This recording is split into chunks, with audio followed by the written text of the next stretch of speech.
Oh, here we are again. Yep. Another week, another episode.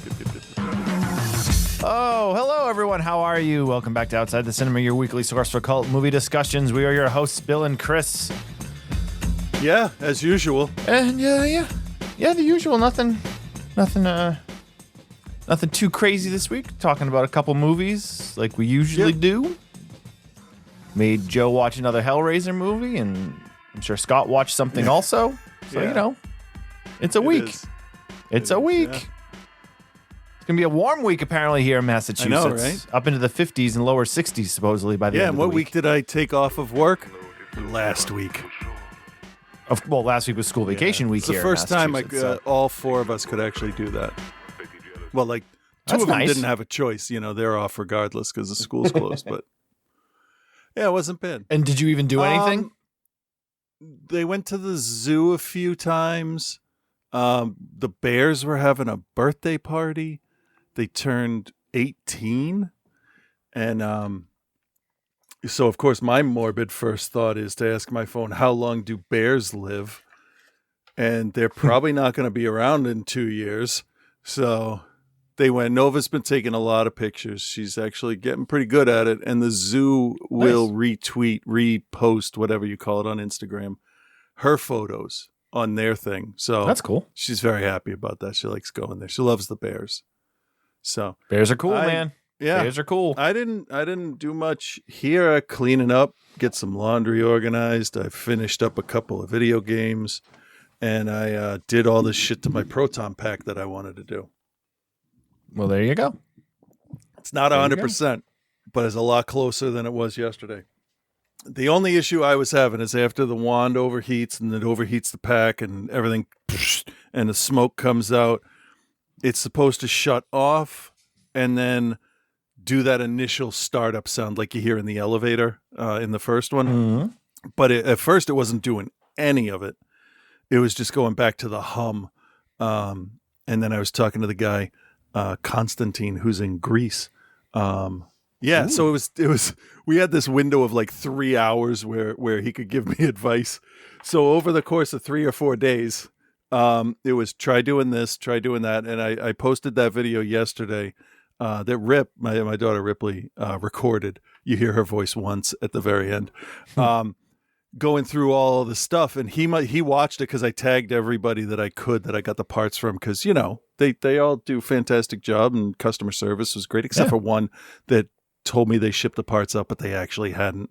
But I got the parts finally. Fortunately, it wasn't any electronics; it was just cosmetic. But he must have watched it and he's like, "Okay, I think I know what's going on. If you remove the stock speaker, that's gonna mess with it." I'm like, "Okay," so I put it back in.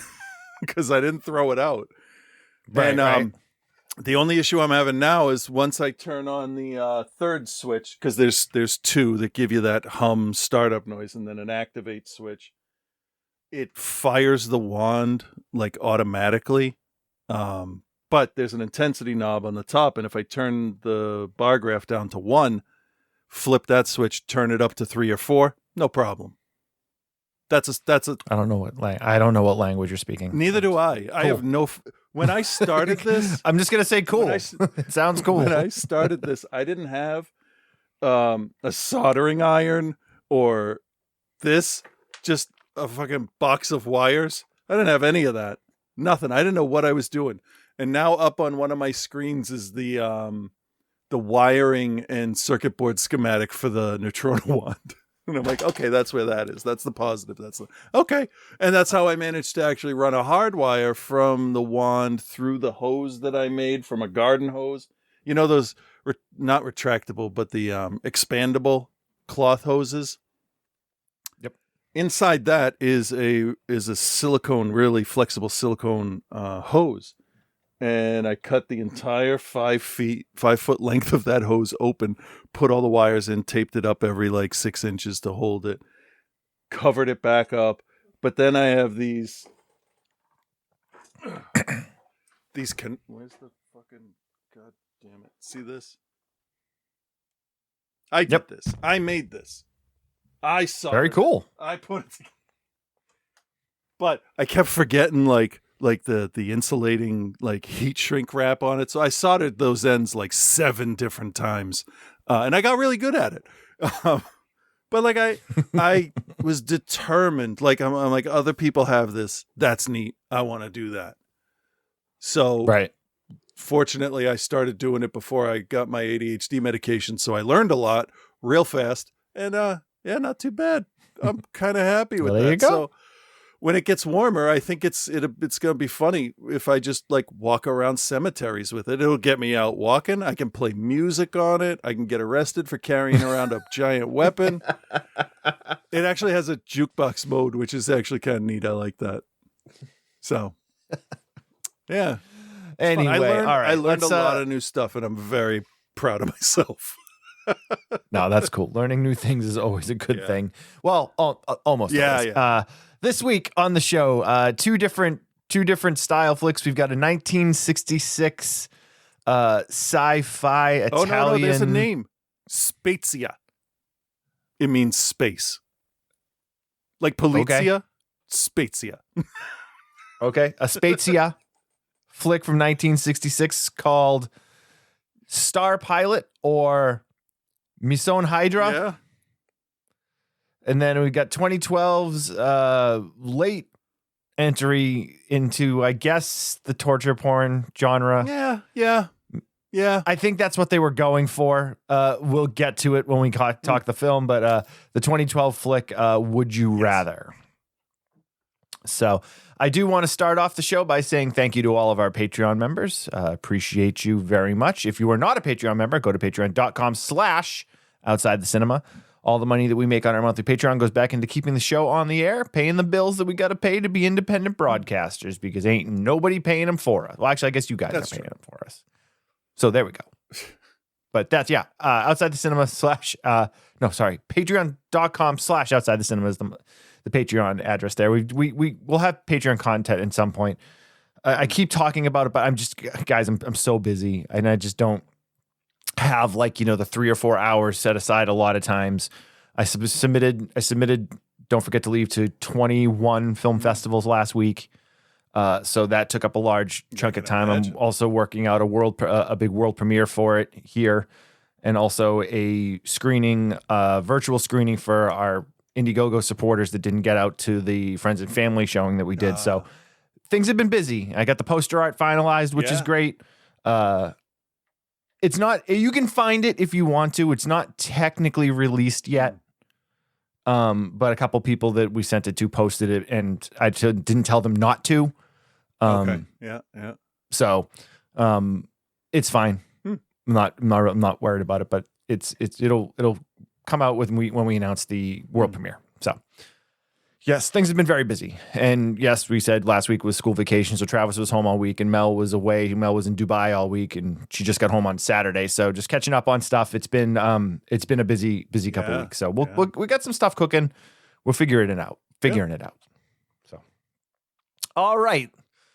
I guess let's get into these reviews. Do you have one you want to talk about first? No, I can go either way on these. I mean, they're so different. I'll leave it up to you. Whatever you want. Let's just start with Would You Rather, because it's the one that I have on the list here. I think I have a trailer. Iris Shepard Lambert.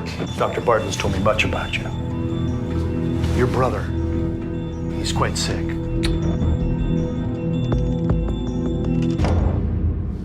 You can help him.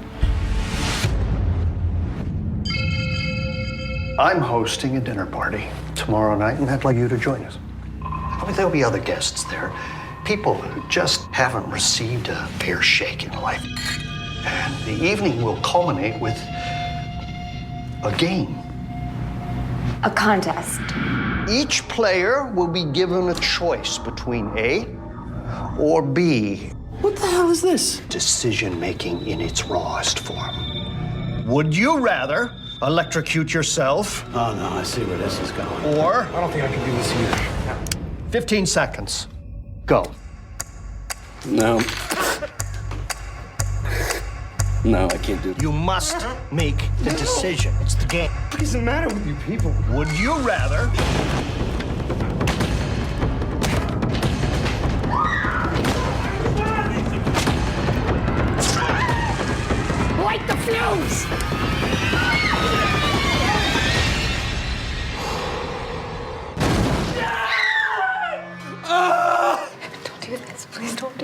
Can I stab her anywhere?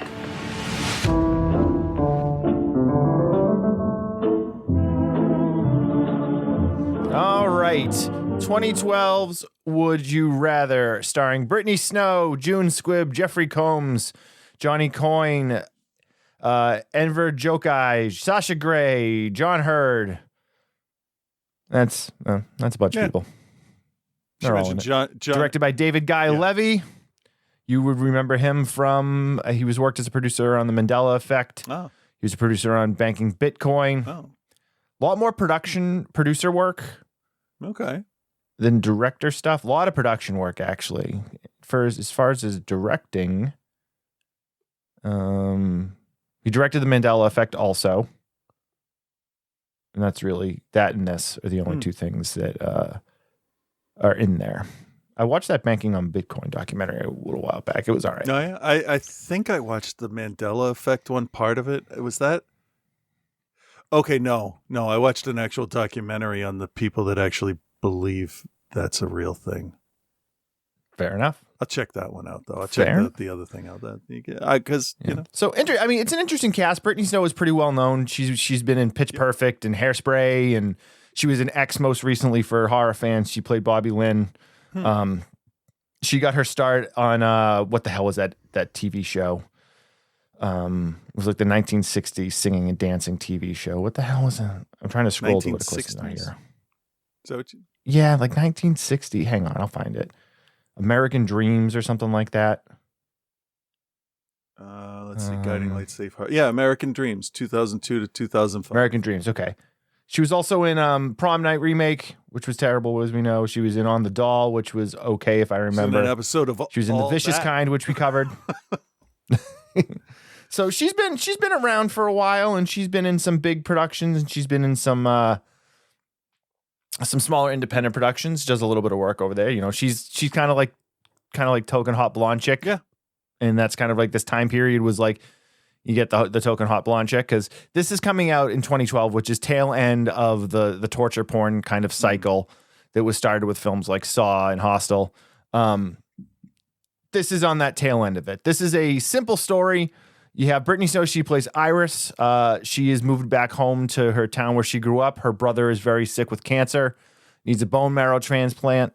So she's doing everything she can to take care of him, get a job, pay the bills, and do everything that comes along with, taking care of a family tragedy. Because then it's also spoken that their parents are no longer around. They passed away. They're struggling to pay bills. All the 9, 10, 11 yards you have to go when you have tragedies. So she goes and meets with the brother's doctor, Dr. Barden, played by Lawrence Gilliard Jr. She goes in there, and Jeffrey Combs is sitting there, and that's your first thing. You walk in, and Jeffrey Combs is sitting there. You're like, I should probably leave. It really depends on the look on his face, doesn't it? If it's Jeffrey Combs with a mustache, you need to get out of there. That's true, yeah. Because like a Dr. West, maybe. Well, Milton from Frighteners was a bad dude too, wasn't he? He was messed up. He had all of these psychological issues. He couldn't be yelled at. He had a hard time around women.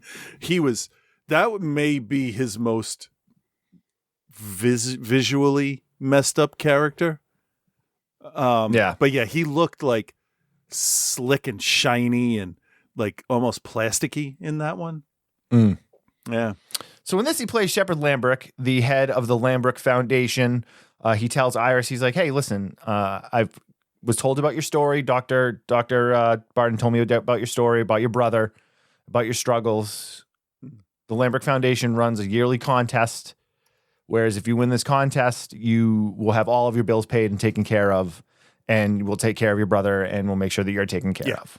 He gives no information really on what the contest is or anything other than like, if you want in, we'll give you the address, and that's that. And we know from the poster of the scared eyeball, you can tell it's scared because it's open really wide, or being held open actually, with the straight razor or the tiny, like scrape shit off with. It's actually really terrible artwork when you start to really look at it. Like, I mean, for a quick glance, it's like, oh, okay, I get it. Quick glance, yeah.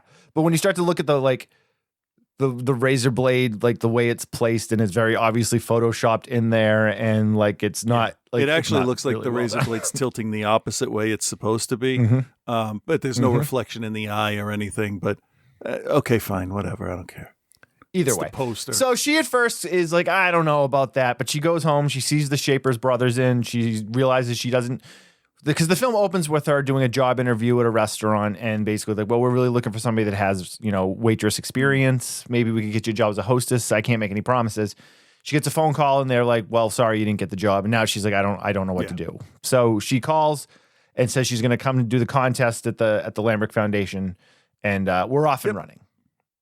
So Jeffrey Combs' character also has a son by the name of Julian, played by Robin Lord Taylor. He was Oswald Cobblepot in Cobblepot in Gotham. Yeah. So he was also in Another Earth. If that show in John Wick Chapter If that 3. show wasn't so bad, I would have been really interested to see what he did as Penguin. But Yeah, I couldn't. Gotham was not. I tried. I'm going to be honest. I didn't try very hard. But yeah, it just didn't. It didn't go anywhere quick enough Yeah. for me.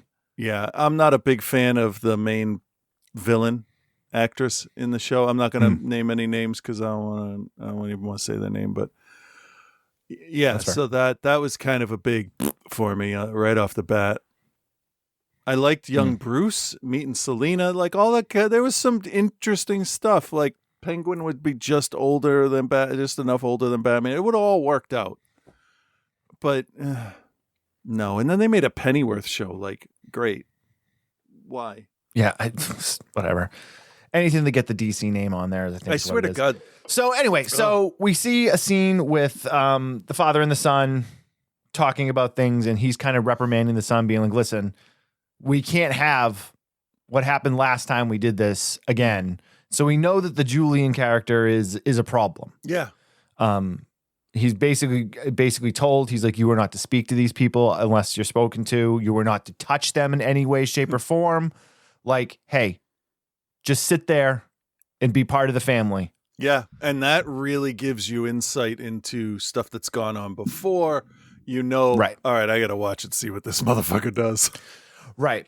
Which, getting a little ahead of ourselves here, but like, we're not really given any real background information on anything. And that's, I think, again, getting ahead, I think that's one of the problems with this film. I think there's some interesting stuff going on, but they don't bother to open up on the stuff that's interesting. So anyway, we get everyone's arriving. Iris arrives. She gets to meet everybody. We meet Lucas, he was on Agent Carter, and he was in the Avengers. It was a very small role, but like he's probably best known as working on some of those Joss Whedon shows like Dollhouse. Was he in Angel? I know he's on The Rookie a bunch. He was on The Rookie for a while. He was one of the main guys on Agents of S.H.I.E.L.D. He's been around, done a lot of work on a lot of different things, a lot of TV work. Rizzoli and Isles. I know you're a big fan, I told Chris. you not to tell anybody. Well, you know. Yeah. So he's a very recognizable. He's a likable actor too. Like, you know, good dude. But we also meet Sasha Grey's character. So any of you guys who are red-blooded men probably know Sasha Grey from her other works. I am going to go out on a limb and say, well, no, that's not going out on a limb if I say it that way. I'm going to say this is her best acting job. Because I don't think she's acting in this one. Well, I think she has got the for some reason you're a listener, you don't know who Sasha Grey is. Sasha Grey is I don't know if she currently is, but she's a big time porn star. Like she was the like Jenna biggest for a Jameson while, level, like like the like bigs, like when people talk about like pornography actresses crossing over into the mainstream. You know, Jenna Jameson is one that kind of comes up first. Tracy Lords. But like Sasha Grey is one of the few that moved into like legitimate film roles in the Girlfriend Experience, Steven Soderbergh Girlfriend Experience, which is really kind of like she did her best to be like a real actress. And the Girlfriend Experience I actually really liked. I did not like the TV show. Oh, they were related. but- I wasn't sure because I didn't. I mean, same world. I didn't like her. But the thing with Sasha Grey is though, like she's got like perfect resting bitch Oh, face. absolutely.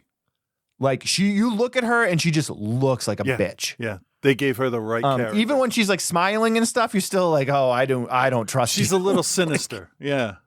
They're little. Yeah, I'm being nice. Be nice. But she does a great job in this because she is I guess kind of the secondary protagonist because she's there to win and she has no alliances and she doesn't care who she screws over. She's going to win. Yeah, and she kind of pushes everybody else to not lose. In a way. Right. Right. So, so they all sit down for dinner. They come in. They still don't really know what's going on. And then Combs comes in and is basically like, it's very simple, the game. We are going to play the game of Would You Rather. You'll be given 2 options. You'll have 15 seconds to choose which the options you want to go with. And we go until we have a winner. Yeah. So we've got a nice mixture of characters. We have Iris and we have Sasha Grey, and then we also have Conway, played by John Hurd. Travis, who is a former military operative, and then token black guy played by Eddie Steeples, who everyone probably remembers most from My Name Is I Earl. have to say, I only know him as like a goofy comedian type of guy.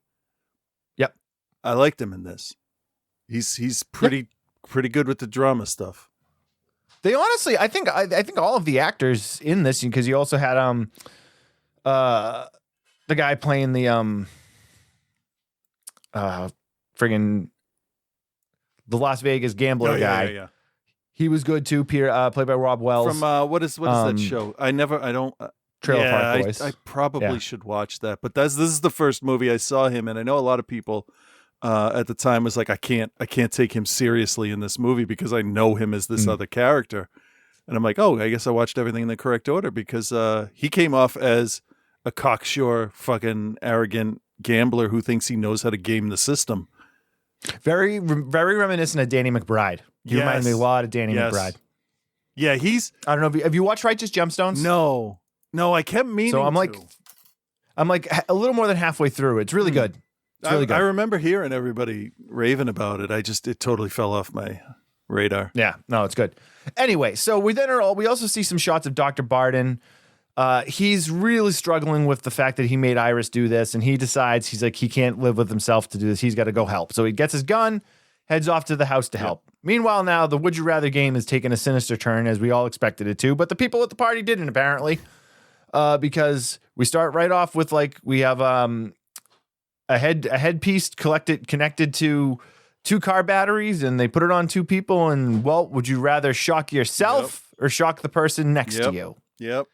And all of them, except for Iris and Lucas, choose to shock somebody else. The 2 of them are the only 2 that choose to shock themselves. Yeah, didn't Gray's character not even wait for him to start the timer? Oh, he wasn't even done explaining it. She immediately shocked the old lady in the wheelchair. Yeah. I Poor Linda's in the wheelchair. She doesn't even know. She's barely there as it is. Doesn't know what's going on. Yeah. Sasha Grey immediately just torches her up. And everybody is like, whoa, man, she wasn't ready. What are you doing? She's like, I don't fucking care, man. Right. And that's all the characterization you need for her, really. Absolutely. And I thought that was yeah. So the first round goes by. Everybody gets shocked at least once. Nobody got off scot-free. And then so we move it to the next round, and we're gonna step it up here. Now you have the choice to hurt 2 different people. So before this, Julian comes in and talks some shit, and Travis, the guy from the former military guy, steps up to him and basically is like, "Hey, you're a fucking nut. Yeah. F you. If we were any other place, I would beat you to death." Yeah. And so then Julian basically is like, wow, you really shouldn't have spoke up, because now the next round is basically you have the wood switch and you have an ice pick, and everyone is given the choice. Do you want to stab the person next to you with the ice pick in the thigh, or do you want to hit Travis with three of the wood switch? It's more than a switch. I'm going to look it up. It's some African, they call it, they gave it a specific jambak. name, like some type of African wood stick that was brutal. Yeah.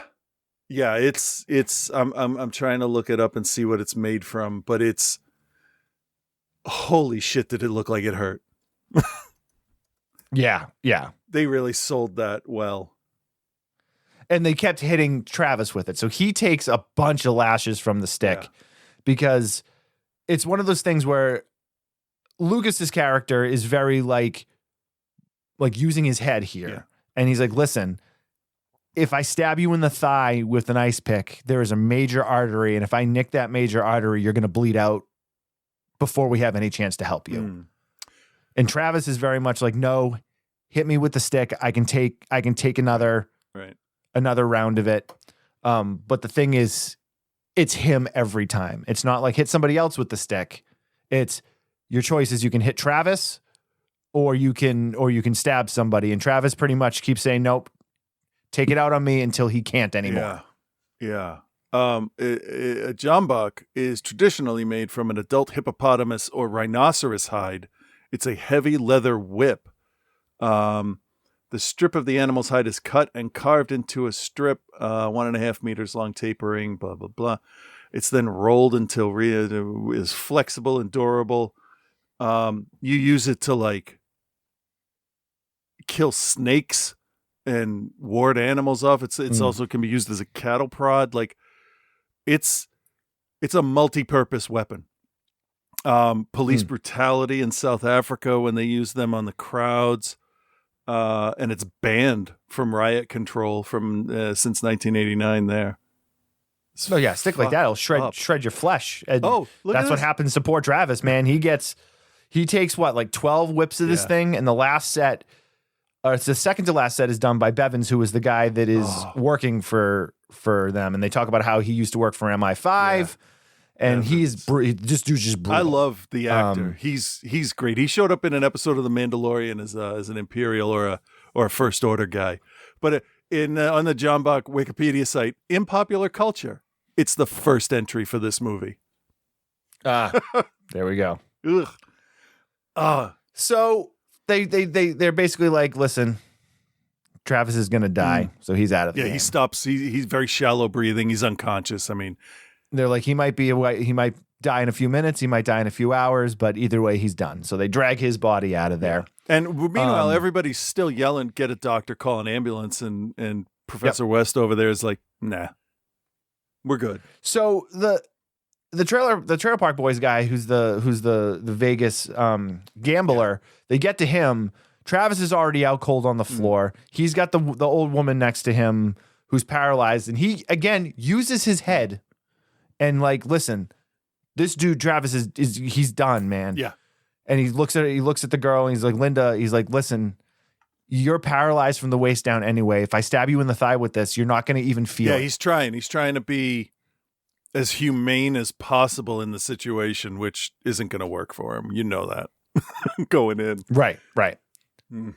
So he stabs her, and of course nicks the major vein in her I'm leg. guessing that he hit the femoral artery because that'll Yep, kill femoral you in artery, and just seconds or minutes. Yeah.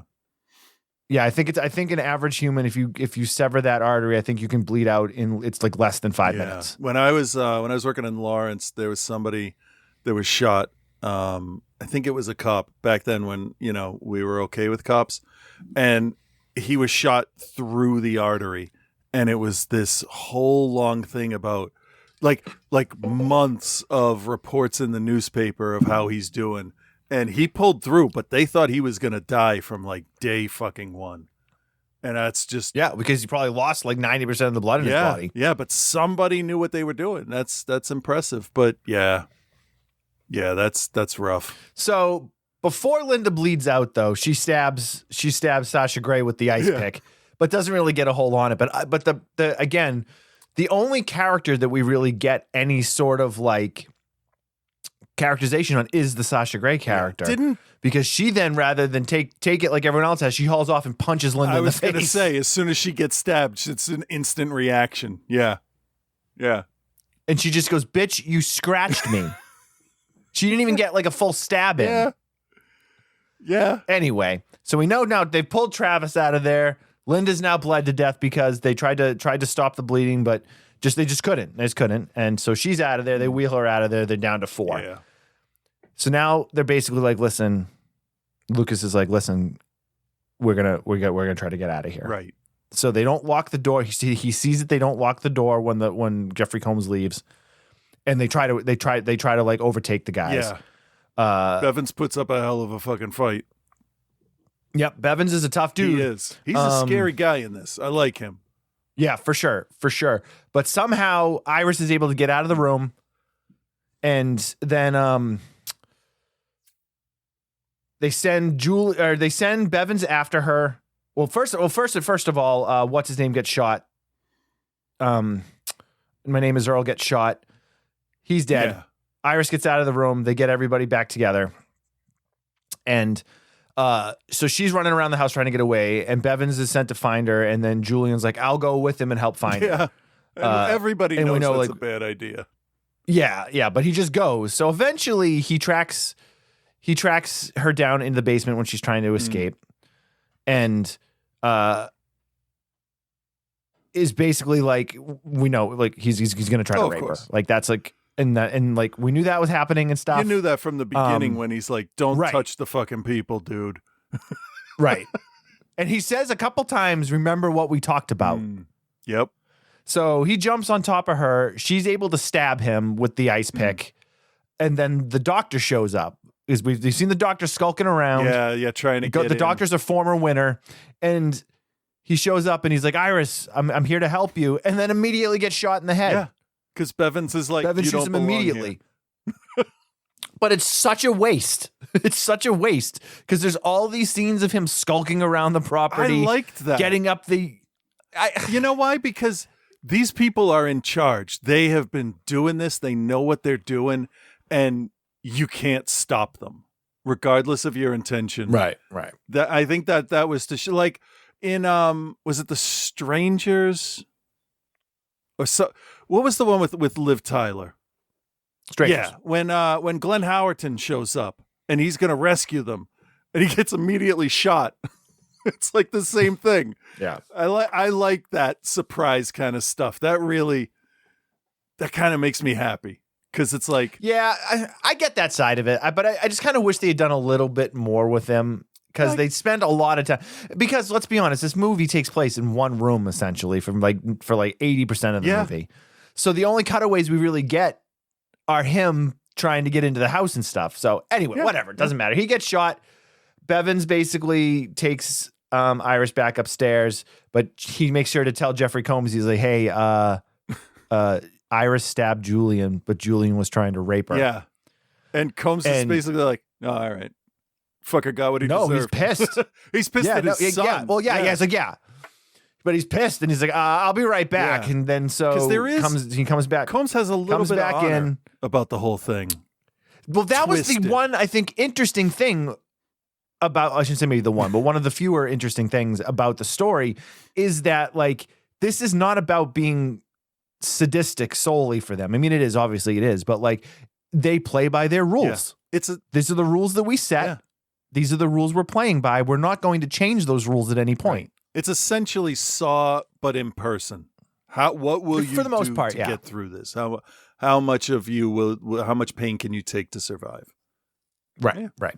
So then they get to the final round, and it's the three of them. It's Sasha Grey's character, Lucas, and Iris, and and the gambler guy. So the gambler guy. Oh yeah, we didn't do his thing yet. So they each get an envelope, and their choices are number one, because there's always like a thing. The thing was like some of you were more interested in the unknown and taking a chance, or what's in front of you. So they give them this contest this is the final contest or whatever. It's like one, if you can hold your breath being held into underwater for 2 minutes. Yeah. By Bevins. Or you can choose. We're going to put an envelope in front of you. You can choose what the envelope is. So the betting guy, like he gives us like kind of like a little soliloquy. Well, I'm a gambler, and you know that I would do this, and unless you would do this, if you think I would do this, and basically the dude's like, shut up and pick. Right. Like, logically, his whole thing. I mean, it makes sense, but that also would only make sense in a fucking casino, not Right. life and death. The rules aren't the same. Statistics don't matter here. They just don't. Right. So he chooses the envelope and there's a firecracker on it. And the guy's like, oh, okay. He's like, you got to light a firecracker and hold it in your hand and let it explode in your hand. Yeah, they have an odd definition of what a firecracker is. Well, and that's what the guy says when he hands it to him. And he goes, that's not a firecracker. That's a quarter stick of dynamite. And the guy's like, oh, so it is. Like, That was just the reactions from them. It's like, yeah, no shit, dude. so it Would you think it was just going to be a little pop? But what I love is the Lucas character goes, all right, man. He's like, don't hold on to it too tight, like, blah, blah. And then the guy's like, oh, no, he's got to hold on to it tight. Bevins, tape it to his hand. Oh, and he doesn't even get to hold it the way he wants. His hands like kind of twisted a little bit. It's just not like he was fighting him, and it's just not. Yeah, It's just kind of there. But anyway, so it's almost like and it's they do the held in class his, like right below his fingertips. It's gonna right, be just bad. enough to blow off all of his fingers. So he holds it. It doesn't go off at first, and then it explodes. And then he drops dead of a heart attack. Which I really liked. I really liked that was such a, like, his system would go into shock because he's scared to death to start with. Yeah. And yeah. And it's a great way to get rid of the character too, because you got to get rid of the character at some point. Yeah. Yeah. Then Lucas, he chooses the envelope and he has to do a razor blade to his eye, which, yeah, very, yeah. Eye stuff does not sit Now, well with me. Just keep in mind, the options are do what's on the card or Bevins shoots you dead. So Right. you have that Bevins with a gun behind you the whole time. Yeah. I don't know if I could have done that. I don't know if I could have done that. Of course, either. I'm not in the situation, so it's, So Iris chooses the bucket Mm. and manages to hold her breath underwater for 2 minutes, which is, I can't say that I think I could do that. It would obviously be very, very difficult. I used to be able to. In what grade was I? In 8th grade, I was in a science class. They put me in a science class based on how my math scores were, which didn't make sense. So it was. I was in class with all the bullies for a while. So since I knew everything and the clock had a second hand, I would practice just see, hey, how long can I hold my breath?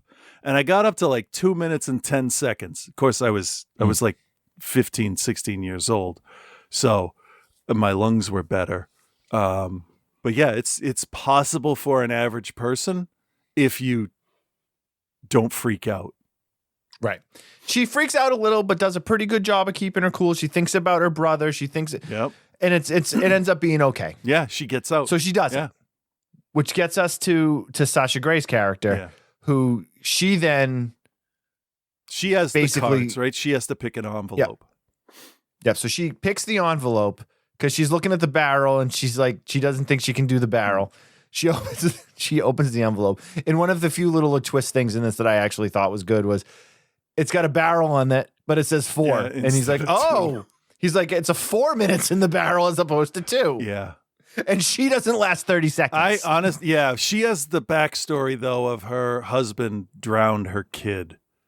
So Yeah. there's that. Honestly, I would rather be shot than drown. Yeah, me too. Hands down. Just Me too. fucking Bevins, just let's go. Make it fast. Yep. Because you're The dead thing with- regardless. The thing with it though that bothered me was that she's like this like bitch character that's basically like, out for herself and whatever. And I wish her comeuppance was a little bit more elaborate. You know what I mean? Yeah. Yeah. It works. But like they're like, 4 minutes, and she drowns within like 30 Well, seconds. yeah, because she immediately starts freaking out. Like he pushes her head into the barrel and she immediately, you can hear her breathing out, and like it's like, well, yeah, there's no way. Right. Well, I mean, that is the one thing she really didn't want. Right. So And it definitely was and on it is purpose. possible that she just did it. She just gave in and died. Like, I'm going to Maybe. breathe this Maybe. in, fuck it, because I'm not going to last. So instead of Maybe. trying So- and failing, I don't know. Right. So we get to the finals. It's Iris and Lucas.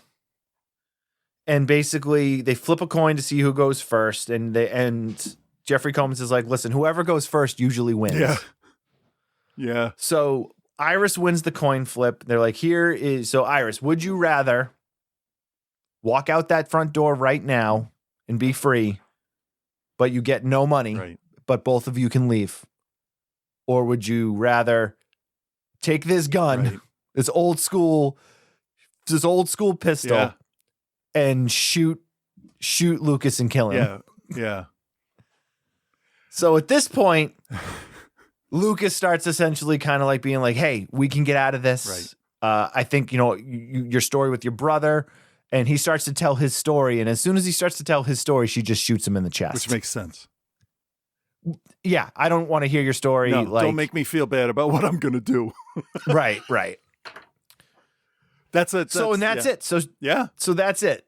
And she, she's given the money, and Jeffrey Combs again is still very much like, all right, cool. That was the game. Well played. He tells her, he's like, your brother's going to get his bone marrow thing by the end of the week. There's enough money in this bag to cover all of your debts and all of your medical bills and set you up to go back to school.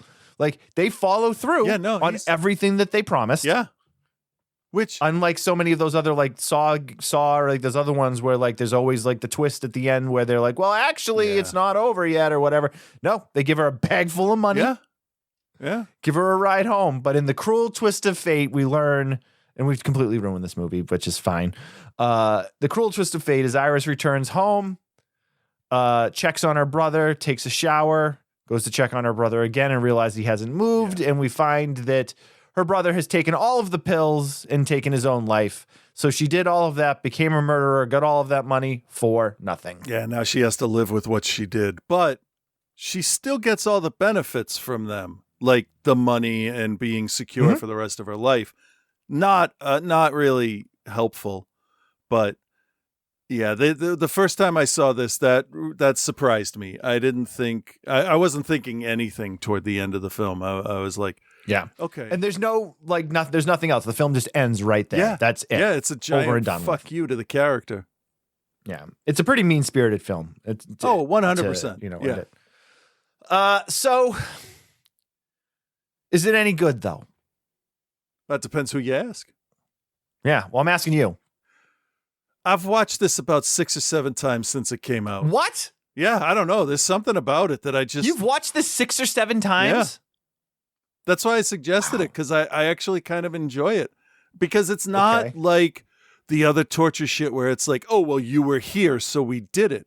These people sign up for it. They see what the deal is. They're given a chance to leave after she's forced to eat meat, and he drinks a whole decanter of fucking whiskey for $50,000. Like, they should know what they're in for.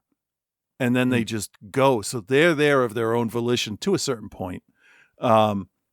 But I think I really liked the performances of the people. It was better than I had anticipated in this movie that I never really had heard anything about before it hit streaming.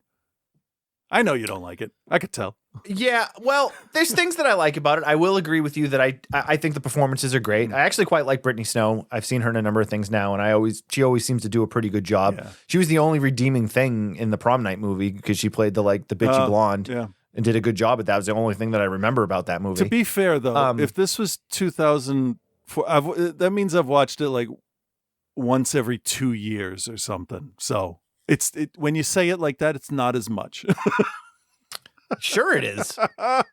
Sure it is, because I watched it when it came out and I haven't watched it since or thought about it again since. Okay. I do like the characters though. I think it's the way they're presented is good. But my issue is that we're not given the backstory on most of them. Yeah. So I get that that's a decision that they made to not do that. Yeah. But when someone dies, I don't care because I don't know anything about them. I will go out on a limb and say I think that's the point with the ones that die early or before Travis. And the John Bach torture, because they talk about him having the PTSD, being ex-military, and all that, and you get enough to know that people that he's miserable inside his own head, and it's really bad. But I think if you had given a bunch of them more of them backstory, it would have slowed it down And really, they want you to care about specific people. So those are the people they teach you about. Teach you about. Which, yeah, it's fine. But a little something. Yeah. A little something, like have them go around the table. Oh, this is so-and-so, and they're here because such and such. Yeah. Just a little bit. Okay. Or as like they do the different choices. Like I feel, how do I want to word this? I don't know. It never seems to ramp up. Like, you know what I mean? Like it doesn't seem to ramp up. And I feel like there could have been more interesting ways to do the like would you rathers. Yeah. Like it's the same thing over and over and over again. Whereas like they don't start, and I get that like it's a time thing or whatever, and they're not gonna like, they don't get interesting until they get to the part with the cards. And then like I'm like, okay, that's cool, but just I wanted more, I guess. Okay, that's fair. If that makes sense. I'm trying to. I think it's a great. Let's see what the budget. I think it's a great idea. Yeah. I just don't think its execution is really that great. I will say that for a movie with Jeffrey Combs that didn't get like a whole lot of push or anything, this is some of the better stuff, direct-to-video stuff. Not that it was. Oh, it might have been because there's no box office report here. Well, and the other thing too that to kind of like double on with the wanting more is that it just I just totally lost my train of thought. Shit, I had a really good point now. I can't remember what I was gonna say. Oh, I'll try and help you out. Just saying that Jeffrey Combs direct-to-video, and after that I don't know. It's not even on box office. Oh no, okay. Mojo. So this film bills itself, if you watch the trailer, you look at the poster, bills itself as this like hard-ass Saw-esque horror movie, and it doesn't deliver. Well, no, because that's not it's not overly violent, it's not overly bloody, it's not really smart in those like things. So I think it's kind of, and I don't need that stuff, but at the same time, when your expectation is set for it and it doesn't deliver, it hurts the movie, I think. Okay. So don't go into this with any expectations. No, but I'm saying in general, yeah, you can say that for us now, but like if you're scrolling through Tubi, because it's on Hulu, it's on Tubi, it's on AMC, it's everywhere, yeah. And you see that poster art with the razor blade and the eye, and then you watch the trailer, and the trailer makes it seem like it's going to be this fucking balls to the wall, like crazy, like oh yeah, it doesn't, and that doesn't give you that. No, but I mean, anybody that listens to this show should know, don't trust the fucking trailers. We all know. Well, yeah, that. but I'm not talking about that. I'm saying I'm giving a general, like, I don't know. All right, Chris, do you recommend, and what is your grade for Would You Rather? Yeah, I'm going to recommend this. I like this more than other entries into this genre, because the people in this actually have sort of a fighting chance, and there's I don't know. I like that they Combs' character there. He has a set of rules and he follows them, and he's a sadistic, twisted motherfucker, but he will not lie to you, which I found interesting. And the fact that he would choose his personal honor and the quote unquote honor of the game over his son says a lot about his character.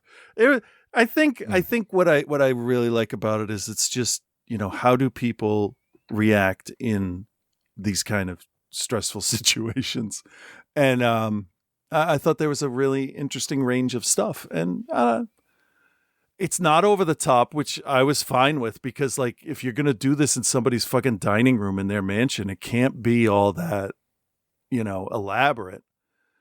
And it really felt like an independent horror movie. Somebody had a pretty decent idea and they just went with it. So I'm okay with that. I'm gonna give it I was gonna give it higher, but I'm gonna change my mind. I'll give it a B+. I really enjoyed this. Okay. And all right. And what I like most about the whole idea of this is there has not been a sequel in 10 years. Don't make a sequel. This is the perfect one and done. Love it that way. Yep. Okay. Here we go. Yeah, I don't think I'm gonna recommend it. Oh wow. It's not like a hell no. Okay. But I've seen too many movies in this kind of genre that do similar things. And just the kind of lazy writing in it bothers me. Whereas there's not and if you start to kind of split hairs, it kind of starts to fall apart a little bit. But it's not the worst. I mean, it's not the God, no, not even not even in the discussion of worst stuff. It's just it does that thing that's almost as bad though, whereas it's just thoroughly fine. Yeah. It doesn't seem to necessarily do anything special, but it doesn't do anything really wrong. Maybe I think the acting is actually pretty good in it. Maybe that's what I like. I think the about it. script could have been better. Yeah. Maybe I don't know. Because it's not super angry and super serious and super pissed off at the audience for wanting to watch it. It's sort of lighthearted for a torture movie. I know that sounds really stupid, but No, I know what you're saying though.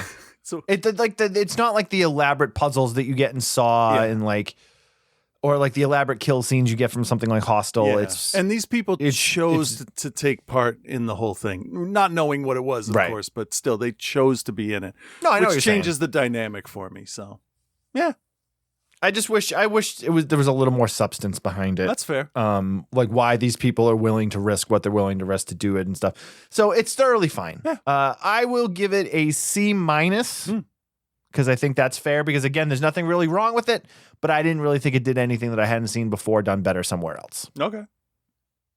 Okay. Yeah, can't argue with what your opinion is. All right, moving on to more opinions. 1966's star pilot, also known as 2+5, Mission Hydra.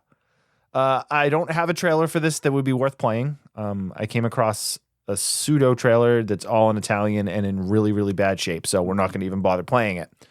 As we said, 1966, directed by Pietro Francischi, who is best known as the director of some of those really bad Hercules movies. Oh yeah, he did Hercules, Samson and Ulysses, Hercules Unchained, the 1958 Hercules. He did a bunch of these just Italian, churning out those bad Italian movies. Queen of Sheba, Lion of Amalfi, Anthony of Padua. So he was a working director, and this was done towards the end of his career in 66. He did Sinbad and the Caliph of Baghdad after this. And that was it. And he was done. Died in 1977. That's interesting because this was redubbed or dubbed and released in America 6 months after Star Wars was released because they wanted to capitalize on it. Yeah, they were really trying to work on the Star Wars thing, but I don't know if they watched this movie before they did that. They were just like, oh, it has star in the title? All right. Fucking awesome. Let's go. So a spaceship crashes somewhere in Sardinia. Mm-hmm. I don't know. Chris, do you want to try to explain it? I watched the first half of this twice, and essentially what I got out of this was the spaceship crashes. The aliens need their ship repaired. They get these scientists and a couple of Orientals, not Chinese, because the Chinese helped the Americans. And this was 20 years after World War II, so Italy was probably still kind of fascist at the time. So that's their quote from the movie, by the way. That's not Chris. No, that's not Chris saying that. That's what they say in the movie. I'm not being an asshole. I'm repeating assholes. Yes. Because we don't use the word Oriental anymore. You could substitute it's Asian, and that would be that. It would be totally fine if that was the one word. Correct. So after a whole bunch of sexist jokes about how women can't do a fucking thing right, we meet the leader of these aliens, I guess. And at this point, I had already texted you, and I'm like, holy shit. This is the most racist, misogynistic movie I have ever seen. And to be fair, I continued to watch it. Yep. And then toward the end, I'm like, okay, all right, this woman whose name I just fucking forgot. Lenora Rufo. Yes. She has, hands down, one of the best sci-fi outfits I've ever seen for the 60s. Yeah. Yeah. The two women are both put into very, very nice outfits in this movie. Yeah. And it's done very purposely. Yeah, and the weird thing is there's no nudity in the whole thing. The most you get is like the top of garter belts when they're showing zero gravity, and really they're just pointing the camera down at the woman while she writhes on the ground on a trampoline. But her look and attitude for most of it really like put the cheese in its place, if that makes sense. She's got this red bob wig, a sheer black top like you would see on a lot of women in the 60s, a one-piece sparkly bathing suit, black, and this chiffon flowing cape. And it's cheesy as hell. Yeah. But and there's no point to her outfit. No, but for some reason it really worked. She's got a great silhouette with the thing, because that's what you want for your guys, your characters, to have an identifiable silhouette. I did not understand when they changed her wig to dark black hair, and then back to red, but whatever. But the aliens, they're not total assholes. They're emotionless. That's the whole thing, is they're presented as emotionless. And then how they start to gain these emotions while they're working with the humans. Yeah, there was a lot of stuff that happened in this kind of fast, and then the movie was super slow at the same time. So I missed some stuff, and I know I did. Basically what it is a spaceship crash lands on Earth. It emits different radiation. So the U.S. government, working with the Italian government, have sent these scientists and these doctors over to monitor the radiation that's being released. And they then come across the spaceship going through tunnels. And this is the thing that drove me like insane. So they're like reading the radiation, and then like there's like an earthquake or something, or like some stuff shakes, and like they go into these caves. So these caves have just opened. Yeah. There's no safety precautions whatsoever taken. No, it was the they 60s. just like start walking into these caves. They don't even have flashlights. No. And the film is lit so that you see the guy with the spotlight following them as they walk through the rocks. Yeah. I think at one point one guy had a flashlight at one point. But then also like the other girl that's with them she's like her Louisa. She's like an actress or something, and literally is there for eye candy. Like that's the only reason she's there. Yeah. Where she comes out and they're like, we can't get the Jeep started, and she's like, oh well, let me take a look at it. I can do it. And she like seductively climbs into the Jeep and then goes, oh, it won't start for me either. Yep. So they're like walking through these caves, and they come across like the spaceship or something, and they're like, wow, this is great. We got to go tell people. So they go out, and then as they said in the thing, we are not Chinese, we are Orientals. Again, that doesn't even make sense. But whatever. They try to kidnap them, but then the aliens release robots.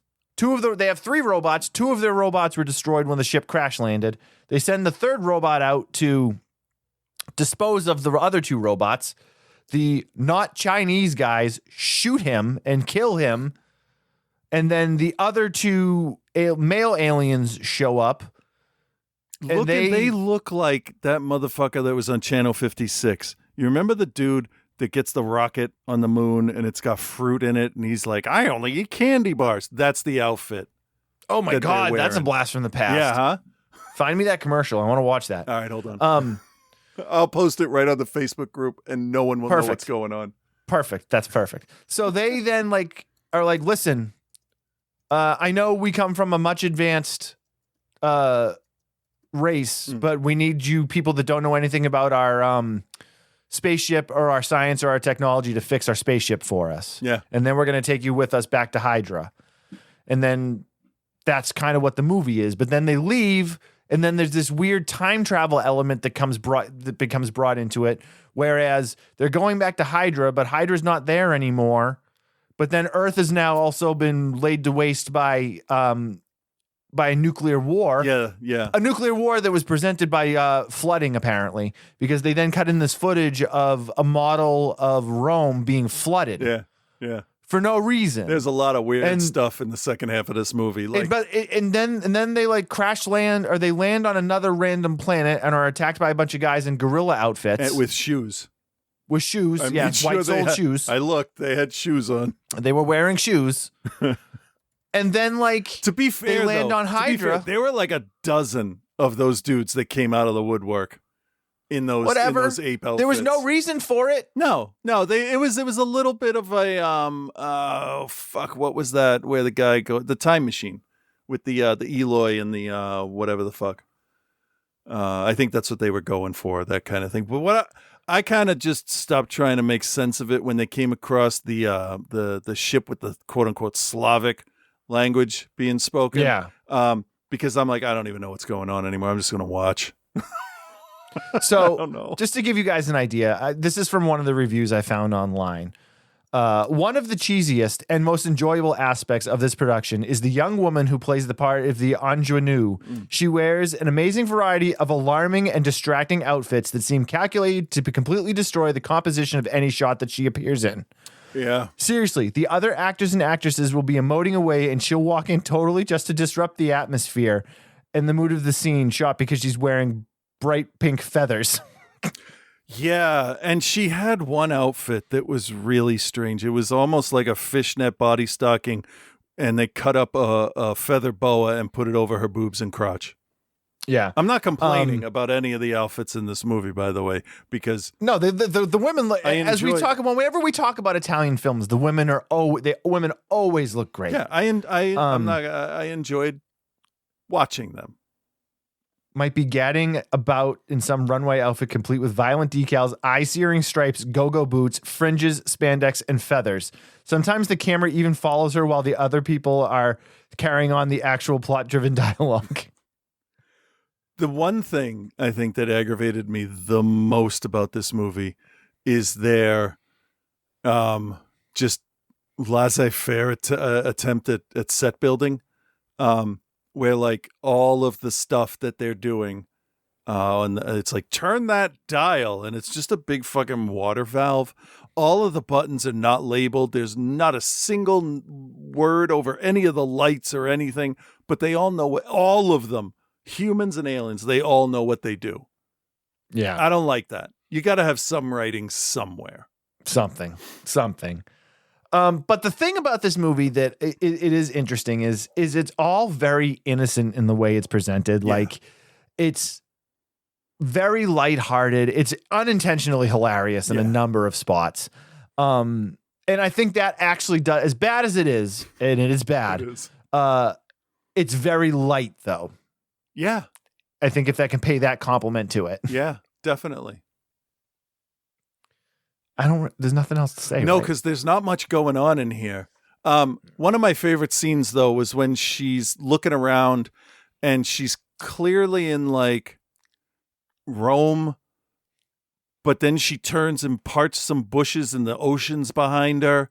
And she looks real quick at this like Blue Peter model that they made. And it's like, they didn't age it. They just like wrapped some vines around these buildings. And it's like, that's supposed to be a city.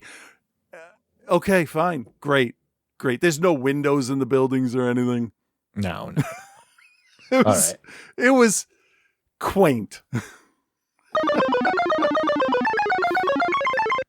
All right, Chris, what's your grade for Star Pilot, and do you recommend it? All right. I'm going to recommend this because I really like the look of the female alien. I think she had a great thing going.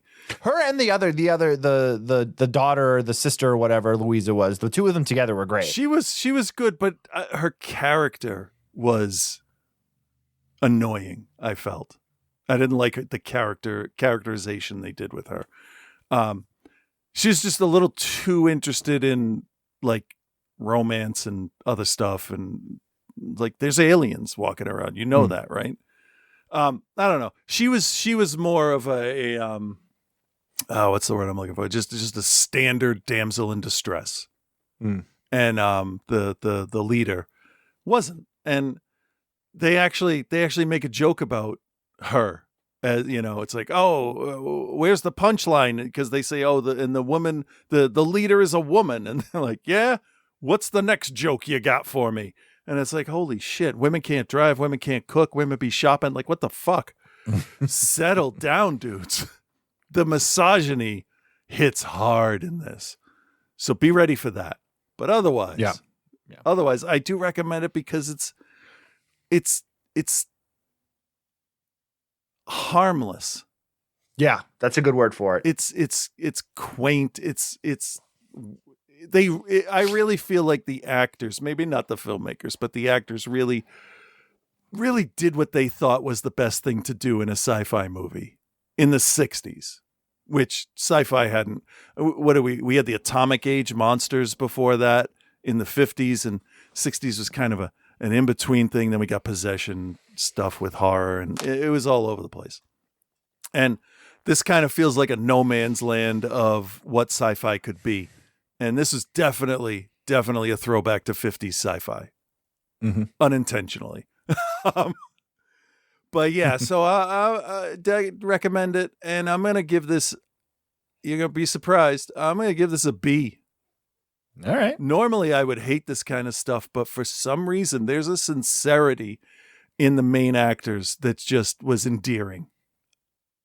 Okay. Which I don't get very often from Italian cinema, because usually, like, they're all pissed off about something, or they're so fucking nonchalant about being, hunted to death, to be murdered, that I'm like, come on, you guys gotta have a little bit of urgency going on. But this was fine, and just the second half gets a little boring. The second half, the first half was far more boring than the second half. All right, so I'm gonna give it a tepid recommend also. The first half of it is very slow and then like once they go to space and they just kind of throw all the shit at the wall is like when I actually kind of enjoyed it more. Like for no reason, they just have the Earth human girl. They're like, you know what? Why don't you just start wearing the same outfits as the alien leader? Yeah. And they're like, oh, okay. And she starts wearing all her clothes for like no reason. Then like there's that scene where they get into the battle with the gorilla guy, the guys in the gorilla outfits, and the two Chinese guys just never spoken about again. Oh no, they were gone. They were taken by them. They were taken. All right. Because I see them get grabbed, and I'm like, oh, that's how they're going to get rid of the non-Chinese guys. Okay, because they were grabbed immediately, and everybody else got away. So I at least noticed that. Yeah, they throw all the everything. They throw everything out. I think they threw the script out too. I think they threw everything out because there's these really bad scenes of them like working out in outer space, and it's just basically filmed in slow motion with a person jumping off a trampoline. You noticed that, huh? Oh yeah. Well, yeah. I mean, the only way to not notice it was to be not with your eyes closed. Right. Like if you're watching the movie with your eye closed, you might not notice it. Yeah. And then it ends super abrupt. Like so, and it's bad. Ends it's stupid. Weird too. Yeah, I don't even know. It's stupid. It's not good. But it's silly and it's innocent and it's harmless. I mean, I'm not going to grade it like you did. I'm going to give it a C- again. Yeah. But like, it's short. It's like an hour and 20 minutes, and like, it's ridiculous. Yeah, that's why I gave it a high grade, because it's just stupid fun. Don't expect anything from it. I think our review says definitely don't expect anything from it. No, except some good-looking men and women. That's it. It's fine. It's whatever. It's whatever. Yeah.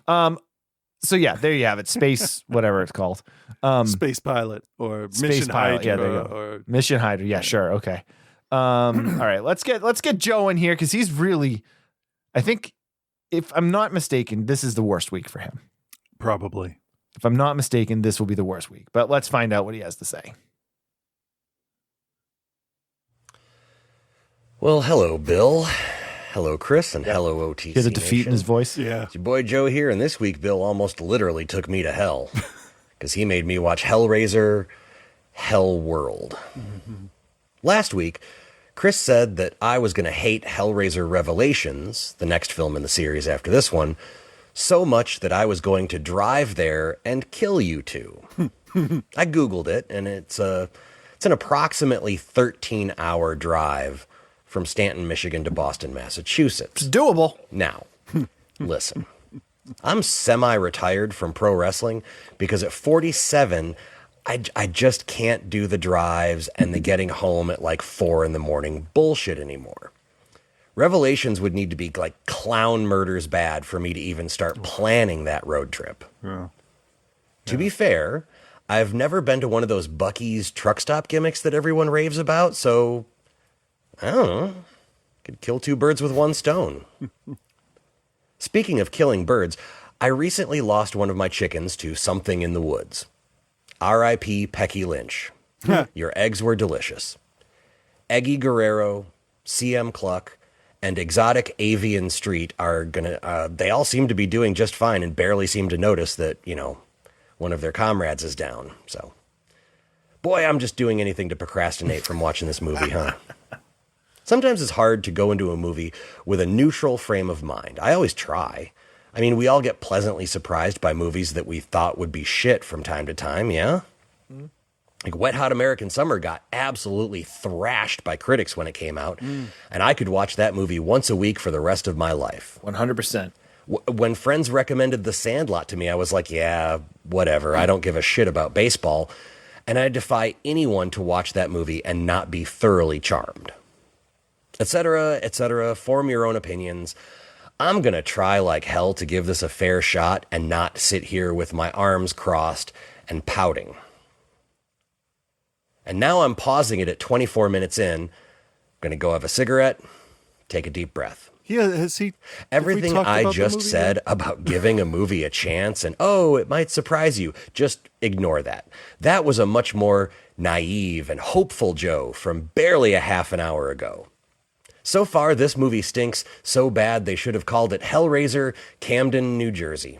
We've got an impossibly pretty group of people who are obsessed with an MMO online Hellraiser game. In 2005. Right. Sure. Pull the other one. It's got bells on, as someone in England might say. Their friend died mysteriously in relation to the game, yet they still play it. Sure. Yep.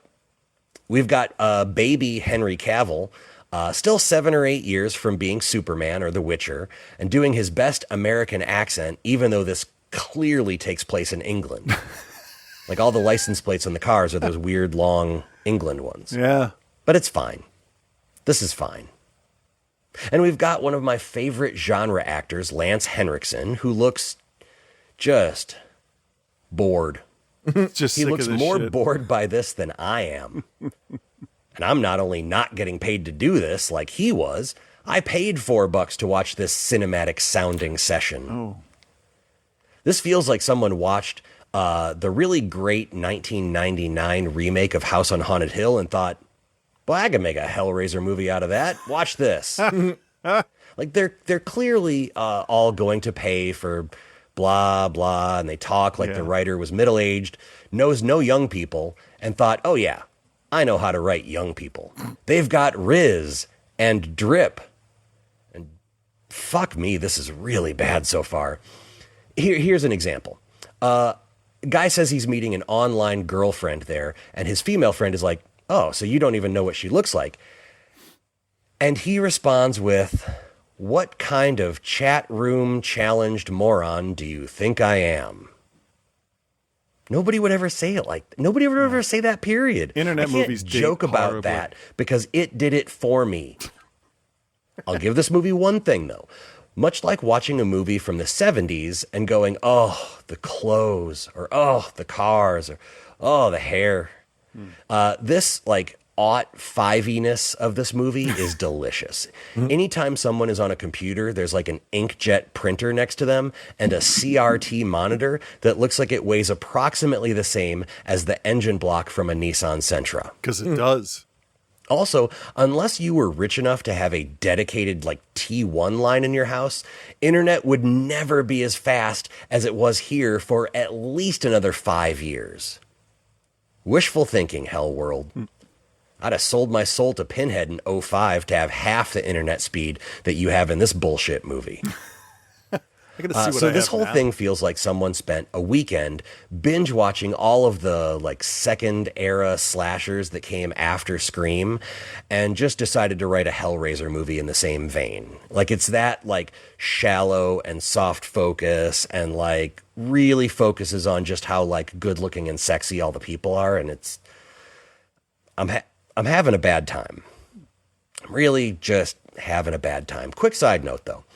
One of the idiot 20-somethings just called 911, as if that's going to work, and claimed the address of the house they're all at is on Hillbound Drive. Ugh. Of course it is. Cute. Stupid, but cute. This movie borrows liberally from urban legend, Idle Hands, the latter Nightmare on Elm Street films. I Still Know What You Did Last Summer. They couldn't even bother with I Know What You Did Last Summer. And Valentine. Oh. You know, the one with the guy from Angel. Yeah. Want to know what franchise they didn't borrow liberally from? Hellraiser. You guessed it. Hellraiser. Boy, I'm trying so hard to be cool about this. Let me sum this whole thing up using a scene from the movie. One of the party guests goes down on Henry Cavill for a grip. Like they keep cutting back to him, and it's like 20 minutes of the movie is just every couple minutes they cut back to Henry Cavill getting some sloppy toppy, like in front of everybody at this party. A short while later, she grabs him, and it's like, time to return the favor, stud. Your turn to go down. And the look on his face is just pure disgust. Boy, if you weren't willing to go DJ back Khaled and did forth that on that, shit. you're a piece of shit. I went down on this movie by spending actual currency to watch it, and the movie could not be bothered to reciprocate by giving me anything worth watching. Turns out this was all bullshit, both literally and figuratively. Lance Henriksen was the dad of their friend who died because of the game or whatever, and he used sodium amytal, and they've all been buried alive the whole time. And you know what? Do you want to know what? What? It doesn't matter. Boys, I am gassing up my car. Here's the thing. The good. I guess if I had to say, I always like to see Lance Henriksen. And this reminds me of a quote from Donald Pleasance when asked why he did just a whole heap of really bad horror films and like the last few Halloween films. And he said, direct quote, "I like to live in Spain and I like to drink expensive wine, and those movies facilitate that." Okay. So I hope Lance Henriksen got himself a bottle of good wine. The bad. Fuck, I guess I got to drive to Boston now. Because, well, this might not be the worst movie that Bill has made me watch. I think it's got to be bottom 20 for sure. Hellraiser, Hell World, fails like I did in algebra class in high school. I'm not a math guy, and whoever made this movie is not a movie guy. I'll be back next week, probably, with Hellraiser Revelations. That's the worst. Maybe. Until then, It's be good, everyone. It's a toss up, I think, between Hellworld and Revelations. Yeah. Well, we'll see. Poor Joe. But I will say, after Revelations, Judgment was a nice. I mean, it's got the same, serial killer, private eye kind of bullshit going on, but they do expand on the lore of hell. I don't like how it's connected specifically to a specific religion. In the earlier ones, they were like interdimensional, S&M tortured demons, but whatever. It goes back. The 2022 one, just holy shit. That's how you do a remake. Oh, yeah. No, that's excellent. That's excellent. Speaking of excellent, here's Reverend Scott. Those don't go together. No time for an intro, guys. I have such sights to show you. Oh no.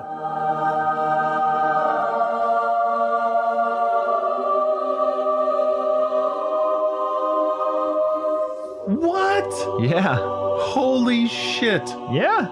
With Reverend Scott. Your suffering will will be legendary even in hell.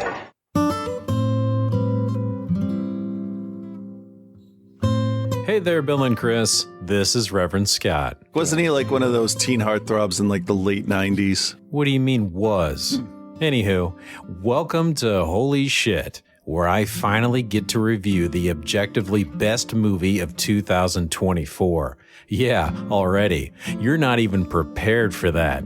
So in order to give you some time to mentally prepare, let's review your reviews from last week, shall we? For sure. Any suggestions on where to start, Bill? We're going to do 30 Days of Night first. No, we're not. Skateboard. It could have been called Underage Drinking. Sounds like a great flick already. Speaking of underage, how about that trailer? I'm very good with teenagers. I hope you're not too good with them.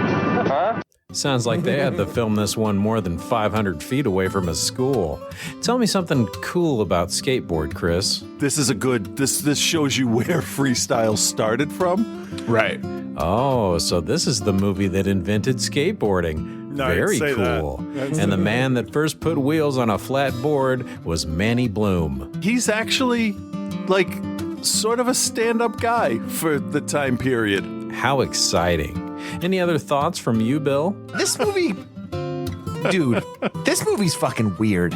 Fact is often stranger than fiction, is what I always say. Plus, I heard this movie gave Bill the confidence to start climbing hills. All right, come on, baby. Just one more time up the hill. We can do this. Oh, man, I can't believe it. The hill's so steep. Inspiring.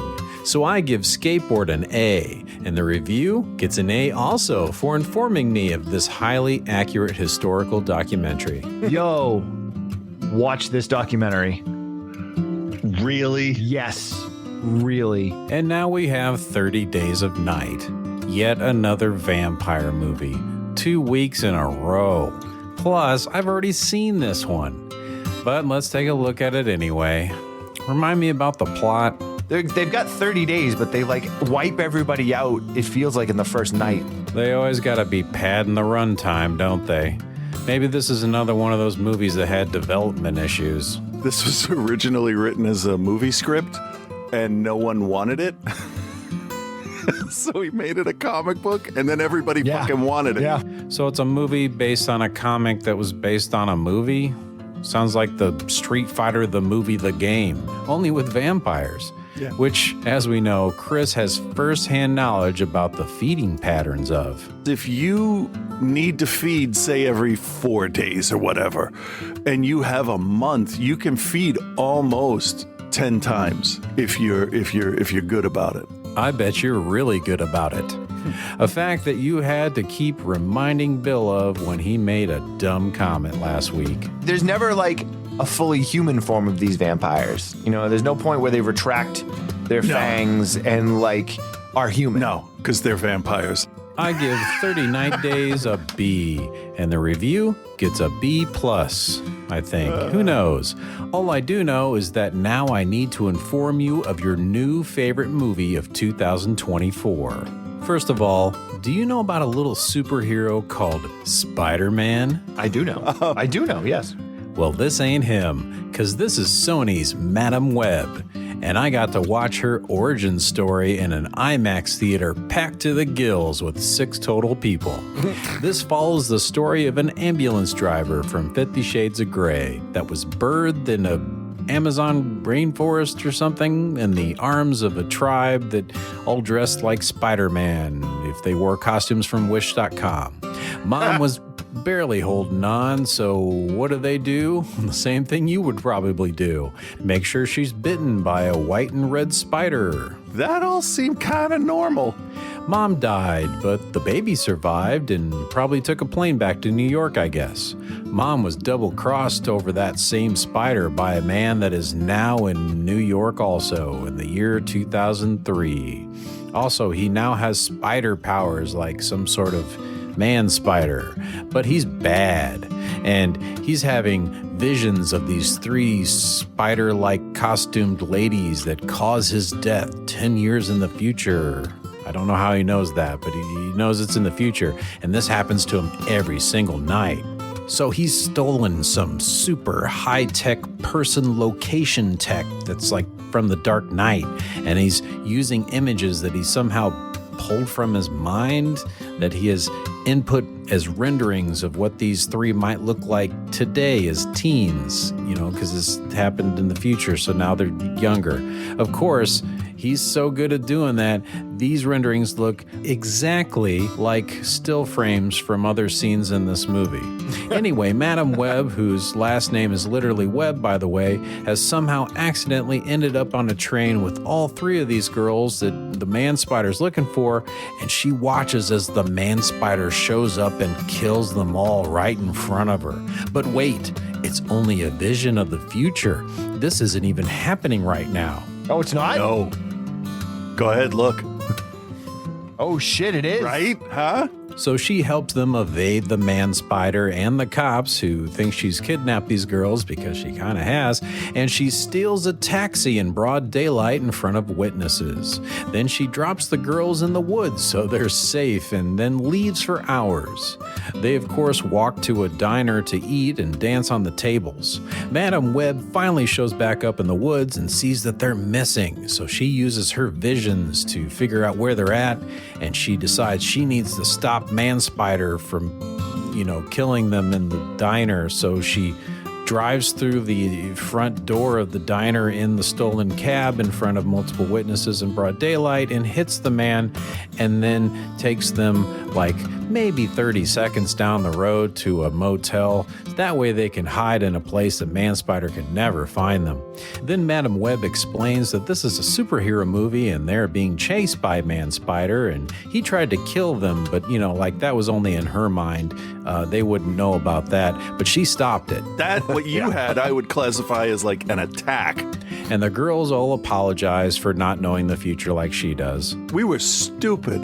It's now nighttime, a full day of driving her stolen taxi that I'm sure has no GPS in it, and now has a wrecked front end too. Anywho, she returns to the diner, aka the scene of the crime, to get more visions. It's a good thing for her that nothing happened about 2 years prior in New York to make the cops really on high alert about stolen vehicles getting run into buildings. Anyway, she decides she needs to go back to the Amazon jungle where her mom died. Maybe it was Peru. I don't know. It doesn't matter. She fucks off for a week to Peru and drives her stolen taxi to the airport and leaves it there for a week. Then she comes back and she's still driving the stolen wrecked taxi. So it's like GTA 5, I guess. Just finders keeper. That taxi driver can just go get a new car. Go fuck yourself. All right. And I'm not going to give away all the amazing details of this flick, but here's a few more highlights. Madam Web ditches her stolen taxi so she can steal an ambulance, then drives it through a cement wall to hit somebody, then burns down a building full of fireworks and the teenagers and herself. Then she later says that with great power comes great responsibility. No, wait, I forgot. The director changed that to, when you take on the responsibility, great power will come. That's basically the same thing. He got most of the same words in there. Shotgun to the head? Okay, dead. That's fine. So, like I said, Madam Web is the best movie of 2024 and gets an A for effort. Ignore all the people saying it's the worst movie you'll ever see. I'm sure you've seen worse. I've seen way worse things. Oh, we've reviewed way worse things recently. Yeah, I mean, we were like last week. Wow, that was an exciting week for movies. I better let you go so you can recuperate. So until next exciting movie adventure, peace and love, guys.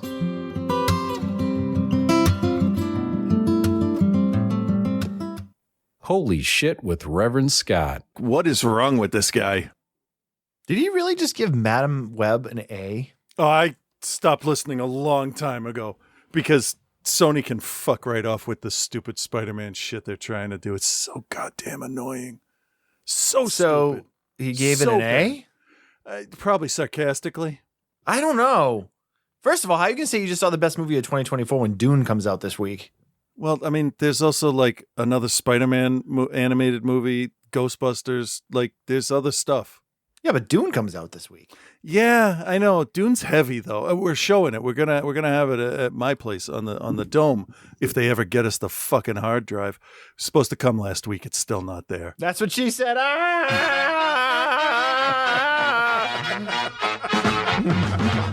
Wow. Thanks for listening, everybody. Thanks to Scott. Yeah. Thanks to Joe. Thanks to Chris. Thanks to me. Yeah. We're all awesome. Next week, we'll be back with some more stuff. Join the Patreon, patreon.com/outside the cinema. Follow Chris and I on social media, mostly Instagram, at OTCBill, at Cthulhu. Join our Facebook group. Post whatever you want in there, as long as it's somewhat remotely related to something that we could talk about on the show. Or not. Yeah. Thanks. Yeah. All right, everybody, have a good week. We'll talk to you next week. Bye. Bye-bye.